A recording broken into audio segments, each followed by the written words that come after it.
This isn't a you problem. This is a plan problem. And I want to make an analogy now that explains a lot about what we've been talking about so far. So, as I think you know, Coach, I collect Casio watches, Yeah. right? Mostly for nostalgia. I used to wear them when I was a kid. It's like, back in the 90s, simpler times. Wouldn't overthink things like I do now. Just grab my watch, slap it on my wrist, and get on with my day, right? Yeah, I'm wearing this one today.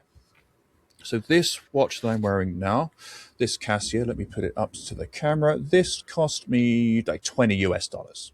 Okay. Now I also own this Seiko mechanical dive watch. Now this one costs about 500 US dollars. Okay. So it's an automatic mechanical watch, which means it's powered by the movement of your wrist as you're wearing it. Okay.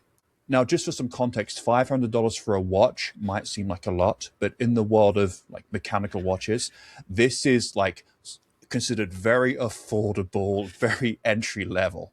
Like there are collectors who will pay like 10, 20, $30,000, $1,000 for a Rolex, which is also a mechanical watch.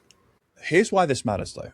This Casio, this $20 Casio, objectively does the job of telling the time better than my Seiko or any expensive Rolex watch. It's more accurate.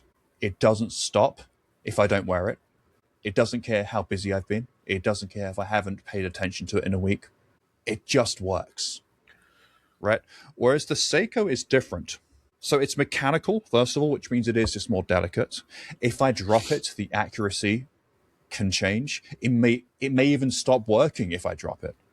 Also, if I don't wear it for a few days, it's going to stop running because it's powered by my wrist. Like right now, if I hold this up to the camera, you can see it's not running right now. Right? I haven't worn it since the weekend. So if I want to wear it again, I've got to pick it up. I've got to wind it. I've then got to set the time. I've got to set the date. I've got to set the day. If I'm in a rush, I ain't going to do that. And it's not because I don't like the watch or I don't think it's a great watch, but because in that moment, getting it going again is going to take more time and effort than I'm willing to use.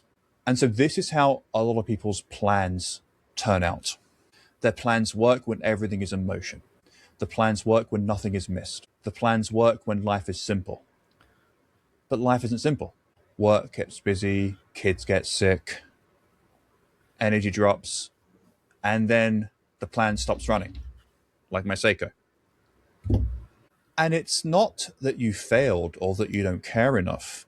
It's that the plan wasn't created for your life. And it just needs too much to get going again. And that's why I keep collecting. It's a nice reminder to keep things simple, to focus on what actually works, and to choose tools that don't require me to be perfect, just consistent. And that is what good plans should feel like low maintenance, easy to get going again, and high tolerance. I just wrote down here, I like the analogy you have here with your watch because it very simply puts more isn't better, better is more. And when you think of the Yes. approach you're taking, most people start at the Seiko, the mechanical watch, right?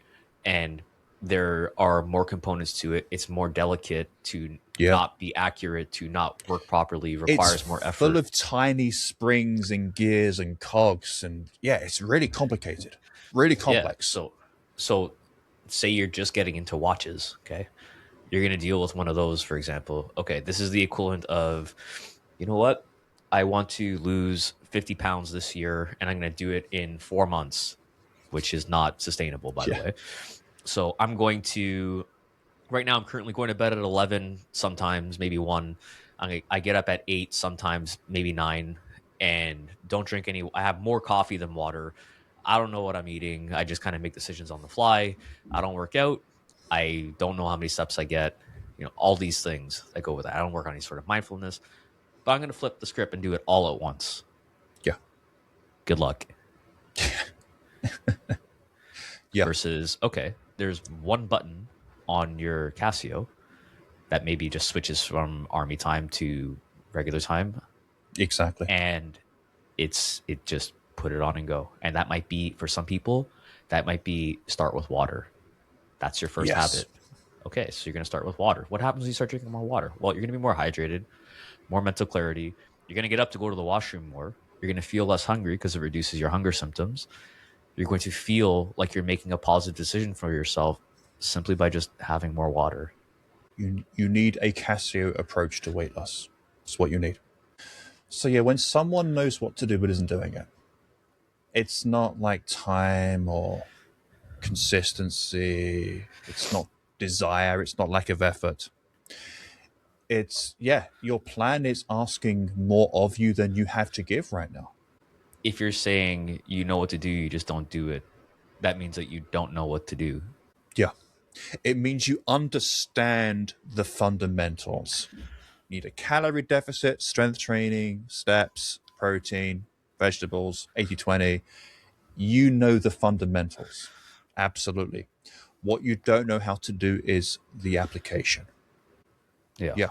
Like You, I could read a medical textbook. That doesn't make me a doctor. And yeah, you don't need more discipline. You don't need more hard work. The question to ask yourself is, how can this be made easier so that I can keep doing it?